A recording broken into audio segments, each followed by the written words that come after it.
me enteré al día siguiente. Me habían llevado de viaje con el instituto y estaba en Madrid. Entonces, yo esa noche, claro, no es como ahora que enseguida te enteras de todas las noticias, allí nos fuimos a la cama y no sabía nada. Y entonces al día de madrugada de ese día, sobre las 5 o las 6 de la mañana, llamaron a la puerta de mi habitación y cuando me levanté era un amigo de mi padre. Entonces a mí me extrañó verle allí porque este señor vivía en Madrid. Y me quedé extrañada. Y entonces lo único que me dijo es: vístete que nos vamos, que ha habido un tiroteo en Irún y tu padre... Y ya no me dijo nada más. Entonces, bueno, yo me vestí y nos fuimos a coger el tren para ir a Irún.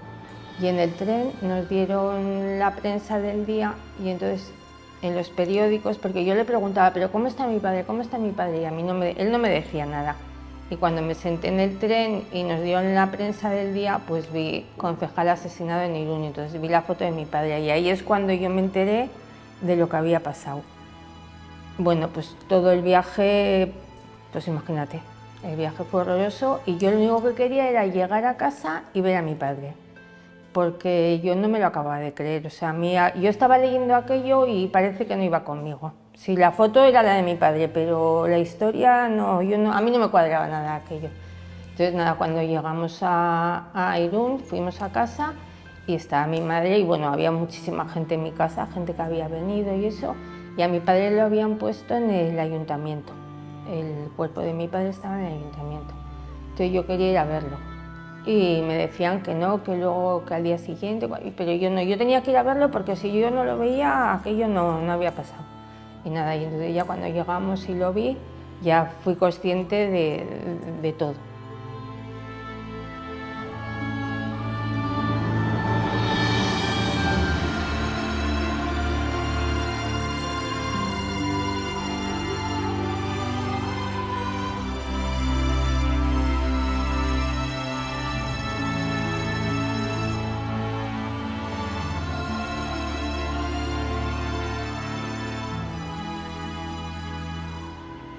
¿Qué es lo peor de haber vivido un atentado terrorista?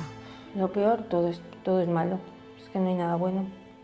Porque de repente, bueno, ese día igual, si tú estás viendo ahí a tu padre, que lo tienen, está en el ataúd, se ve que está demacrado, porque claro, las balas, unas le habían atravesado el corazón, otras la cabeza, entonces bueno, se ve que allí había...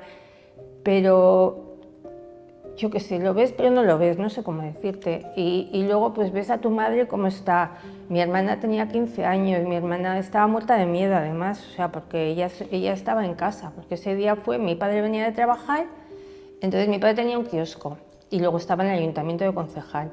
Entonces normalmente cuando cerraba el kiosco pues iba a un bar que había allí cerca del puesto de periódicos y se tomaba pues algo con la gente que había allí, que al final eran amigos, que era cuadrilla.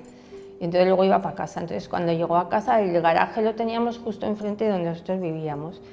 Y salió a abrir la puerta y cuando volvía para el coche, entonces ahí lo mataron. Bueno, lo ametrallaron.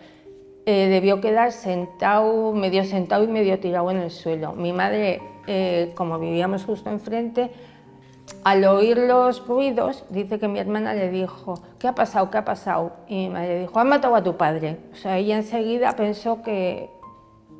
Y bajó corriendo las escaleras y mi padre estaba allí tirado y empezó a pedir auxilio, ayuda, que alguien le ayudara porque mi padre por lo visto todavía respiraba. Y dice que mi padre decía: Dios mío, Dios mío. Pero nadie le ayudaba. O sea, mi madre decía: por favor, por favor, por favor, mi marido, pero allí nadie, estaban todos los vecinos, pero nadie decía nada. Lo llevaron al hospital y ya en el hospital nada más entrar ya debió morir allí. Y Marian, desde aquel 16 de diciembre del 77, ¿cómo os cambia la vida a ti, a tu madre, tu hermana, tu madre que tiene que sacaros adelante? Totalmente, porque a ver, lo primero, nosotras, sobre todo más yo que mi hermana, bueno, mi hermana muy mal porque tuvimos hasta que dejar la casa donde vivíamos. A mi madre le dijeron que si no nos íbamos a otro sitio, mi hermana podía acabar mal, porque ella, claro, todo era, según pasaba, veía, y entonces ella lo había visto, yo no lo vi, ella lo vio todo allí. Y luego en casa incluso le daba miedo ir de una habitación a otra. Y bueno, pues todas esas cosas de que con 15 años, pues fíjate, pues mi hermana pues mal. Mi madre dejó de vivir. Mi madre era una persona que se movía, pues eso, porque tenía que moverse, y comía porque tenía que comer y cosas de esas. Y tenía que seguir trabajando porque no le quedó ninguna pensión de mi padre ni nada, entonces seguimos con el kiosco. Y a mí me cambió en que yo tuve que hacer un poco de apoyo de mi madre y de mi hermana, siendo también con 18 años una niña, pero de repente te ves que como que tienes una serie de obligaciones. Y yo estaba estudiando, pero tuve que ayudarle a mi madre también, entonces yo estudiaba y trabajaba, pero sobre todo era, todo era hacerlo, pues que no sé cómo decirte, como de apoyar a mi madre, ¿no? ¿Vas a hacer tal? No, porque mi madre se queda sola, o sea, era eso. A mi padre lo mataron un 16 de diciembre y como a los 3 días estaba yo con mis amigas ahí en la calle y unas vecinas que vivían nada, 4 portales más arriba, vinieron a venderme rifas para lotería para los presos de ETA.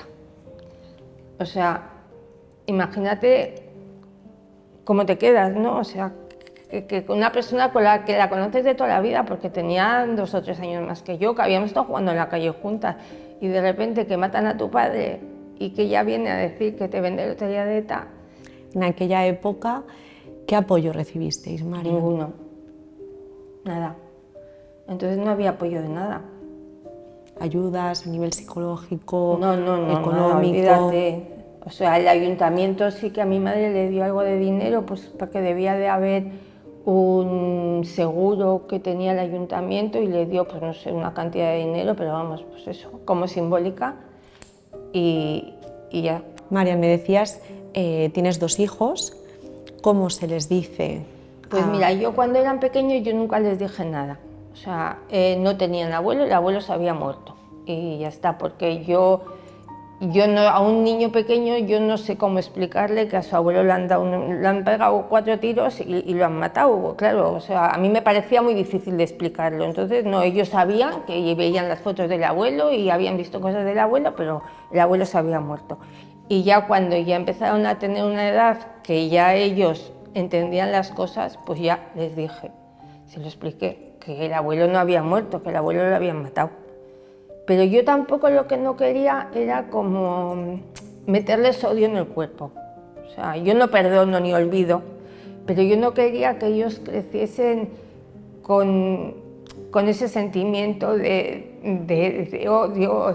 Entonces, yo les conté lo que había pasado, pero yo no quise como llevarles para mi camino ni nada. Pero bueno, poco a poco ellos, a ver, tontos no son, ven las cosas y luego, bueno, pues empiezan a preguntar cosas y a mi madre y tal, y ellos mismos ya se hicieron la idea de lo que era. Digo que también es verdad que ya eran otros años, o sea, cuando ya mis hijos ya, pues las cosas eran de otra manera. A pesar, Marian, de toda esta situación tan difícil, de la escasez de apoyo social, a nivel institucional, entiendo que también esa escasez de apoyo, no sé si le darías las gracias a alguien en todo este proceso. Pues ya te digo, yo las únicas gracias las daría a raíz esto de la VT, que entonces fue cuando mi madre empezó a sentir que alguien se ocupaba de ella, pero nada, o sea, pero a partir de ahí. Me acuerdo con Ana Vidal, que era la primera, entonces, bueno, mi madre pues le parecía una maravilla todo aquello, ¿no? Ir a esos sitios y ver que no estaba sola y que todo el mundo había pasado por lo mismo y esas cosas. Entonces, a los únicos que les puedo dar las gracias, porque lo demás, para nada. Tenías 18 años cuando tu padre fue asesinado, tu hermana 15. Si pudiéramos tener un ratito para hablar con él, entiendo que se quedaron muchas cosas por decirle, ¿qué le dirías? No sé, de todo. Es que nos faltó mi padre, ¿sí? O sea, te quiero decir, si es que en nuestro tiempo crecimos sin él. Y bueno, me imagino que las dos, pero yo, por ejemplo, pues muchas... Me acuerdo el día que me casé, me faltaba mi padre. y muchos cosas, momentos, ¿no? Donde se notaba la pérdida, ¿no? La falta. Cuando nacieron mis hijos, a mi padre le encantaban los niños. Mi padre era mucho más niñero que mi madre. ¿No? O sea, a nosotras nos llevaba para todos sitios. Él tenías que decir, ojo papá, que no sé, venga, yo os llevo, os traigo. O sea, era muy así. Yo cuando tuve a mis hijos yo decía, ojo, lo que hubiese disfrutado mi padre con ellos y yo a la vez de verles, ¿verdad? Y no puedes, es que no está. Entonces, ¿qué le diría? Pues, de todo. Que me ha hecho mucha falta y nunca ha estado. Eso es lo que hay.